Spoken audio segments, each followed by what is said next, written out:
একটা পোস্টারের ছবি দেখাবো আপনাদের। দেখুন, মহিষাদলের বাড়ির দরজায় পোস্টার। কেন এই পোস্টারে লেখা রয়েছে চাঁদার জ্বালায় অতিষ্ঠ হয়ে এই পোস্টার, এবং যেখানে অনুদান দেওয়া হচ্ছে রাজ্য সরকারের তরফে সেখানে চাঁদা চাইতে আসবেন না বলে এই পোস্টার দেওয়া হয়েছে। সরাসরি চলে যাব, আমার সঙ্গে সুজিত রয়েছে, সুজিতের সঙ্গে কথা বলবো। সুজিত, এই যে পোস্টার রীতিমতো অতিষ্ঠ হয়ে যে পোস্টার, সেই পোস্টারে উল্লেখ করা রয়েছে চাঁদা চাইতে আসবেন না, ঠিক কি হয়েছিল ঘটনাটা? দেখুন, বলা যায় যে চাঁদা চাইতে আসছেন যারা তাদেরকে সরাসরি বলে দিচ্ছেন, গৃহস্থের যারা আছেন তারা বলছেন যে আমরা চাঁদা দিতে দিতে বলা যায় একবারে বিরক্ত, এবং তারা বলছেন, এও যুক্তি দিচ্ছেন, যখন রাজ্য সরকার, যখন মুখ্যমন্ত্রী মমতা বন্দ্যোপাধ্যায় পুজো কমিটিগুলোকে 1,10,000 টাকা দিচ্ছেন, তারপরেও কেন আমাদের মতো সাধারণ মানুষের কাছে চাঁদা নেবেন?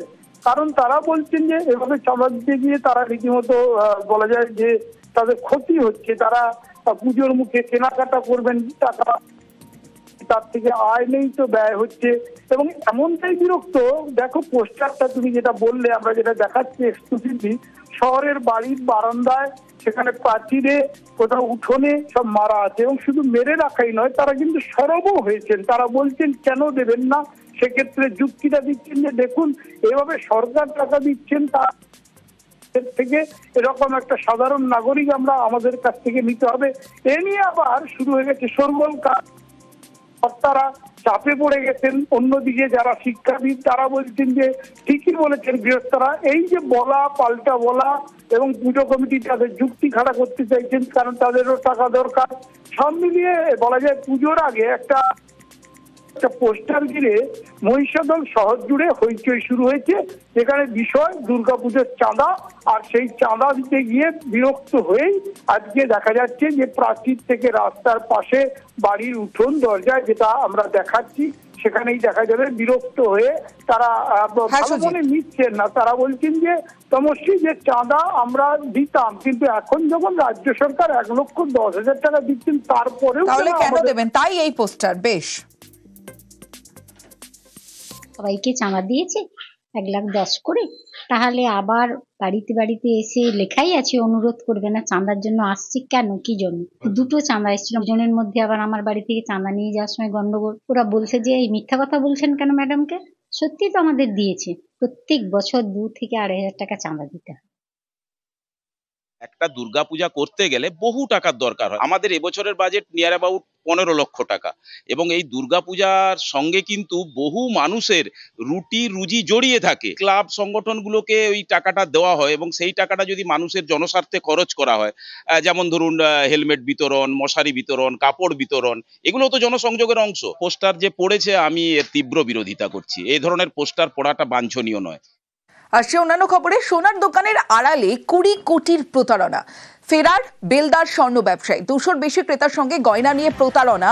এবং যে ছবি আপনাদের দেখাবো, ইতিমধ্যেই সিল করে দেওয়া হচ্ছে সেই দোকান, এবং আরেকটা ভাইরাল ভিডিও আপনাদের দেখাবো। সেই ভাইরাল ভিডিও আপনাদের দেখাবো যেখানে যে স্বর্ণ ব্যবসায়ী পলাতক, সেই স্বর্ণ ব্যবসায়ীর বাড়ির লোক যারা রয়েছেন, তার বোন, তার স্ত্রী, সেখানেও তাদেরকে বলা হচ্ছে যে চোরের বাড়ি, বিভিন্ন স্লোগান। এবং যে ছবি আপনাদের দেখাচ্ছি, অভিযুক্ত দোকান মালিকের দিদি, ভাইরাল সেই ভিডিও বেলদা, পশ্চিম মেদিনীপুরের। কি বলছেন দেখি। উনার ভাইকে চালিত উনি করতেন।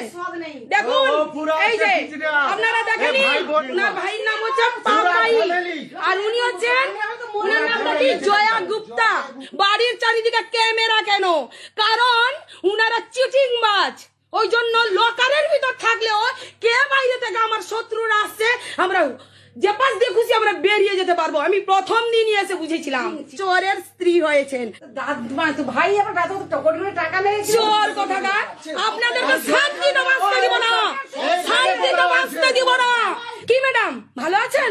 নিশ্চয়ই টাকা পয়সা, এত কোটি কোটি টাকা মেরে শঙ্কর রয়েছে আমার সঙ্গে, শঙ্করের সঙ্গে কথা বলবো। শঙ্কর, অভিযুক্ত যারা রয়েছেন, অভিযুক্তের দিদি, স্ত্রী, তাদেরকে ঘিরে একটা যে সে তো পালিয়ে গেছে, আমরা সেটা আপডেট দেখতে পাচ্ছি এবং সেই দোকানও সিল করা হয়েছে, কিন্তু যে বিষয়টা জানতে চাইবো, এই যে বারবার যে ভাইরাল ভিডিওতে বলা হচ্ছে যে দিদি সবটা জানতো, দিদির মদতেই তার ভাই এই কাজ ঘটিয়েছে, এখনো পর্যন্ত তদন্তে কি উঠে আসছে? দেখো, ইতিমধ্যেই যে প্রচুর মানুষের যে অভিযোগ, তা বেলদা থানাতে অভিযোগ দায়ের করেছে পশ্চিম মেদিনীপুর জেলা পুলিশ সুপার ধৃতিমান সরকার জানিয়েছেন যে তিনি খতিয়ে দেখছেন যে আসল ঘটনা কি এবং কত টাকা প্রতারণা হয়েছে। তবে এটা বলা যায় যে পুলিশ তদন্ত করতে গিয়ে পুলিশের চক্ষু চড়কে যায় যখন পুলিশ জানতে পারে যে এই যে প্রতারণা হয়েছে, প্রায় 20 কোটি টাকা মতন প্রতারণা হয়েছে বলে অভিযোগ। বিভিন্ন এই যে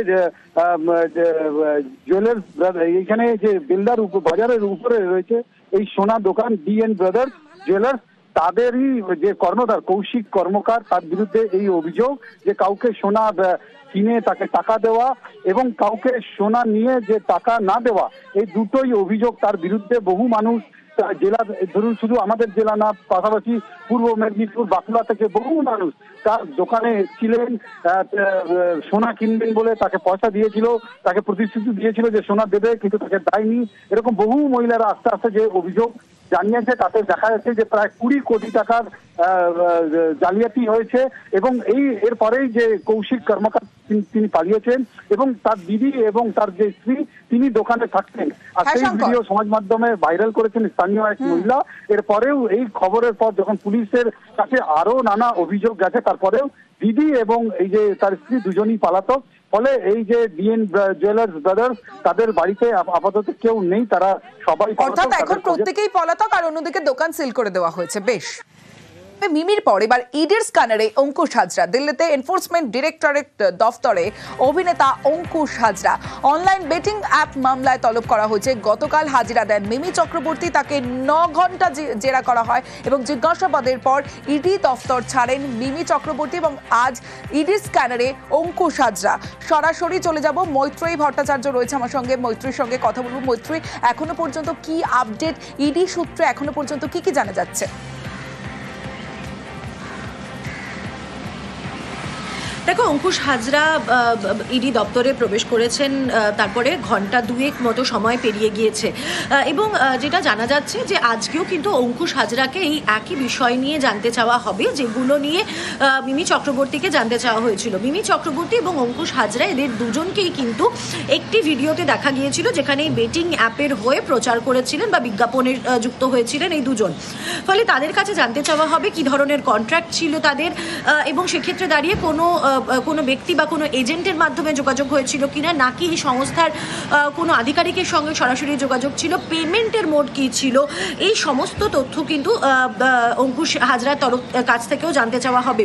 গতকালও মিমি চক্রবর্তীকে আমরা দেখেছি প্রায় 9 ঘন্টা তার জিজ্ঞাসাবাদ চলেছে। তিনি 11টার কিছু আগে এসে পৌঁছেছিলেন ইডি দপ্তরে এবং রাত 8টায় তিনি বেরোন।